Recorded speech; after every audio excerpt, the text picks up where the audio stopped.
Cette vidéo montre comment débuter avec la plateforme Objet. C'est une présentation des composants matériels et logiciels de base de la plateforme. Le document de référence s'appelle Plateforme Objet 2021.pdf. Les prérequis sont un montage minimum du matériel. Donc, si on regarde dans le document, il faut monter au départ le circuit régulateur de tension et ajuster le potentiomètre ici de façon à ce qu'à la sortie, on obtienne 3.3 volts. Avant même de souder le composant, on fait ça parce que le circuit est sensible. Donc, si on applique une tension trop grande, on va sauter le circuit. Donc, les composants pour pouvoir tester le circuit sont présentés dans le document un peu plus haut. Donc, c'est le connecteur micro USB ou bien le connecteur J2. Si le connecteur J2 est un connecteur non polarisé, on met la diode Schottky ici. Donc, si quelqu'un inverse les fils d'alimentation, ça va protéger le circuit. Si c'est un connecteur polarisé, donc il n'y a pas possibilité de se tromper au niveau de la connexion, on peut se passer de la diode. Donc, on la remplace par un court-circuit. Ensuite, on a un interrupteur. Si vous n'avez pas d'interrupteur, vous pouvez prendre des pin headers et utiliser des cavaliers, par exemple, pour joindre la broche 2 et 3, de façon à appliquer la tension vers le régulateur de tension.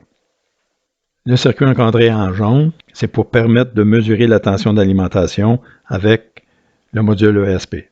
Le convertisseur analogique à numérique du ESP est branché ici et il accepte une tension maximum de 1 volt. Donc, c'est pour ça qu'on a un diviseur ici de 1/16e, ce qui nous permet d'appliquer une tension ici jusqu'à 16 volts. Une fois le circuit monté et ajusté à 3.3 volts, on peut monter les composants entourant le module ESP8266. Donc, les composants sont R2 et R3, les limitrices de courant des diodes lumineuses. Ensuite, on a le bouton Reset et Programme. On a une diode de pull-up ici pour les circuits one-wire qui n'est pas obligatoire au début, mais c'est bien de le faire aussi. On a les condensateurs de découplage ici de l'alimentation du module. On a une résistance ici au démarrage. La broche GPIO 15 doit être mise à 0. Donc, on a besoin aussi d'un connecteur pour être capable de programmer le module à partir d'un module USB TTL qui va venir se relier ici. Encore une fois, si vous n'avez pas d'interrupteur, mettez des pin headers et un cavalier entre la broche 1 et 2 ici et entre la broche 1 et 2 ici de la switch 9. Ici, c'est la switch 11. Donc ça va permettre de relier le module USB TTL aux bonnes broches. Si on regarde ça, on a les boutons poussoirs, les diodes lumineuses, les résistances limitrices de courant.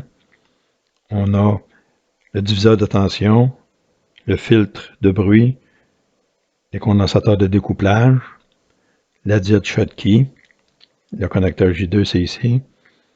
On voit qu'on peut mettre une tension ici entre 5 et 15, mais on pourrait mettre 5 et 16 aussi.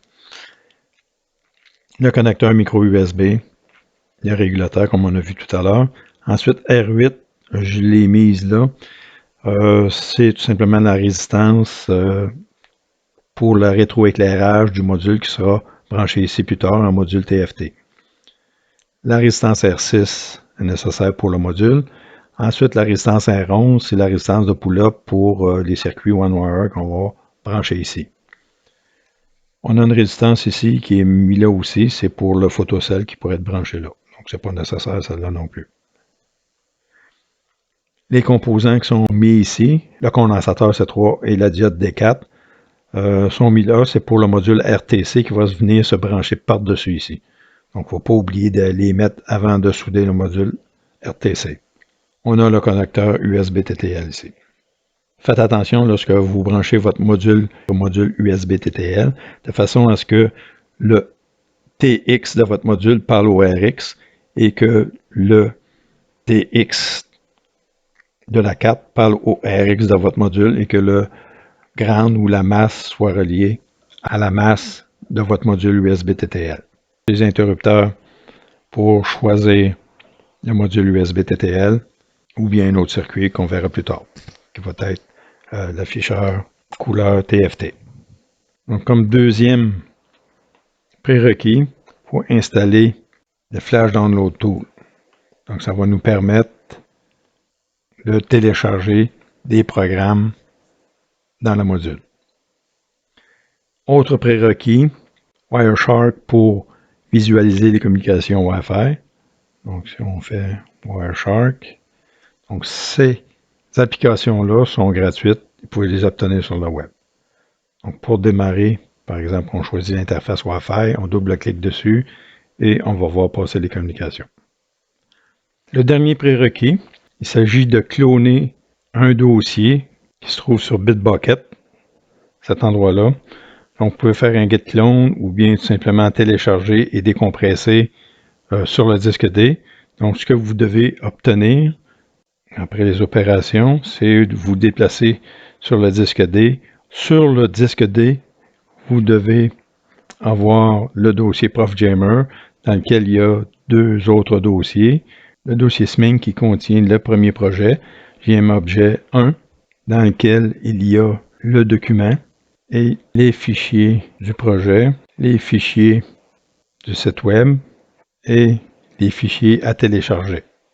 Le restant de la vidéo est consacré à voir comment effacer une puce, programmer une application avec un dispositif USB TTL. Une fois qu'il est programmé, il faut faire le reset. Maintenant, on va vérifier quel port COM le module USB TTL utilise. Donc pour ça, je vais ouvrir le gestionnaire de périphériques, Device Manager sur les versions anglophones de PC. Maintenant, je branche le module USB TTL et on voit qu'il s'énumère comme un port de communication COM6. Si je le retire, il disparaît. Donc, c'est bien COM6 qui est assigné à ce module-là. Maintenant, je vais effacer le SP8266 et le programmer avec une application. Donc, je vais relier le module USB TTL entre le PC et la platine. On voit COM6, c'est bien. Je vais démarrer l'outil de programmation en mode développeur pour le SP8266. Voilà. Maintenant, je mets en mode programmation. Les deux boutons sont enfoncés. Je relâche le reset en premier et il est prêt à être effacé. Donc, je choisis le port COM6 et une vitesse de communication. Je fais Erase. C'est en train de se synchroniser. Il indique Download. Il efface la mémoire au complet qui se trouve dans le module ici. Il y a la puce ESP8266 et la mémoire. Donc, c'est terminé. Je peux remettre en mode programme. Je pèse sur les deux. Je relâche Reset en premier. Et je dois choisir le programme. Donc, je dois naviguer sur le D, sur ProfJammer,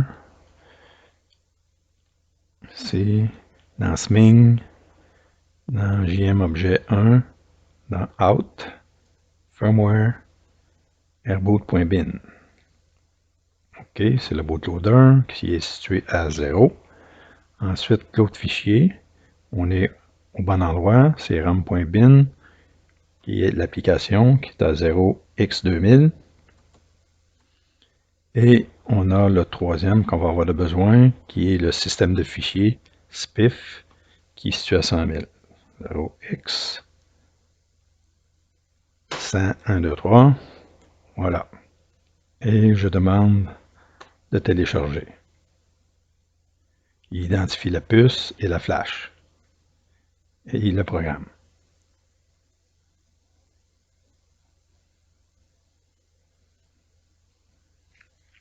Voilà, la puce est programmée. On peut mettre ça en bas et ouvrir un terminal, n'importe quel terminal. La puce maintenant va parler à partir de son port UART au module USB TTL et la configuration du UART est à 115 200 baud, 8 bits, pas de parité et un stop bit. Donc si je viens ici et je fais un reset, la puce envoie différents messages par son port de communication UART. On voit différentes informations. On y reviendra. On peut lister la liste des commandes. Donc si on envoie une commande liste, donc la commande, on la transmet, elle doit se terminer avec un line feed. Donc liste, je liste les commandes et voilà la liste des commandes. Donc si je tape la commande ESP, il répond que le board c'est JMObjet, le chip c'est celui-là, le firmware, la marque adresse du Wi-Fi, les modules qui sont dans cette application-là et l'intervalle de publication WebSocket c'est de 1 seconde ou 1000 millisecondes. On peut regarder les commandes ADC par exemple, ADC. Si je tape le nom du module ADC, je vois que j'ai menu qui est la même chose qu'ADC seul. Si je fais ADC lire, je vois la valeur 5.3. Dans ce laboratoire, ce que vous avez à faire, c'est récupérer les composants et la platine, assembler les composants minimum, installer les logiciels nécessaires, ESP Download, Wireshark, et cloner les exemples. Possiblement activer les permissions sur votre PC pour permettre les communications. Reproduire la vidéo de démonstration, documenter et signaler les problèmes. Donc, faire un compte-rendu également et remettre via Léa. Donc, j'ai besoin d'un compte-rendu par semaine pour le travail effectué de la semaine. Terminé.